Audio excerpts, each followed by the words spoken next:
Give it to you right now. After you finish the control of the center, and now step number 5, start the attack. Okay? You only start the attack now when you finish the development.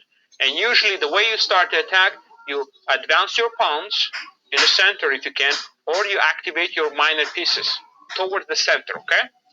So this 5 steps is very important to remember, okay? So now let's go back to our second opening. Queen's Gambit declined. And you play knight c3.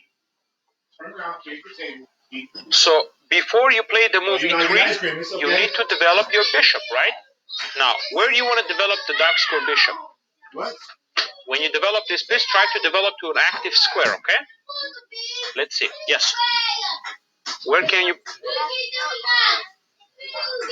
Absolutely. Both moves you can play, but I recommend you play bishop g5 here because bishop on g5 is very active and it's going to be putting pressure, okay? You go here, and now black castles. You play e3. And now, next would be to develop the light square bishop and castle. Okay, this is how you want to play against Queen's Gambit declined. You have your minor pieces are, your king is safe, and then the next idea would be to develop the queen, and you develop the queen and put the rooks together, and that way you have the complete development. Okay, so let's go back and review this opening one more time. So white plays d4, d5, c4, e6, and what's the name of this opening when black plays e6? We went over the accepted, right, when he takes. But when he doesn't take, you remember the name for this opening? Yes? Queen's Gambit declined, because he's not accepting the pawn, right? He plays e6, declining it. So it's Queen's Gambit declined. So now, I want to see if you remember the first few moves, okay? So raise your hand if you remember the next move for white here. Remember the setup, just how we develop the pieces here? Okay, yes. What's the next move? No, leave him alone. Knight to c3, knight to f6. You just need to develop your pieces, okay? So now, which piece you want to develop next? Raise your hand, yes. I'm giving you some. Knight to f3, good. It goes here. Now, before we play e3, remember? Before you play e3, what do you want to do?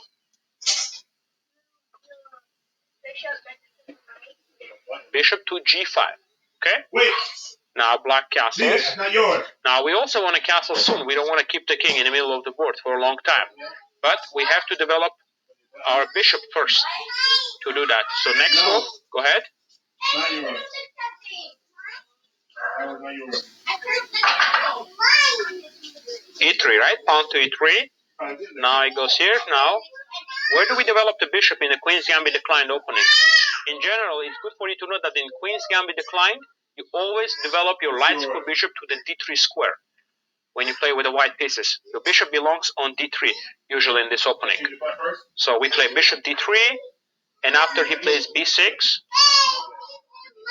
next move, go ahead, castle, safety of the king, and as you can see, the arrows are showing you, the queen will go here next, and then we'll go rook ft1, rook ac1, and white just completed the development. And after that, you can try to attack. But try not to attack. It's very important you remember the steps, okay? Try not to attack too early because your attack not going to be very successful. You need to have better development so you can have a successful attack. Yes? What? Well, it depends. Either you attack with the pawns. If you have opportunity to advance the pawns, you do that. If you don't have that opportunity, you try to activate your minor pieces. But remember, you want to go towards the center. Very important, okay? All right, let's move on to the third opening. So far we did Queen's Gambit accepted and declined. The third opening I want to show you is this opening, and let's see if you know this opening.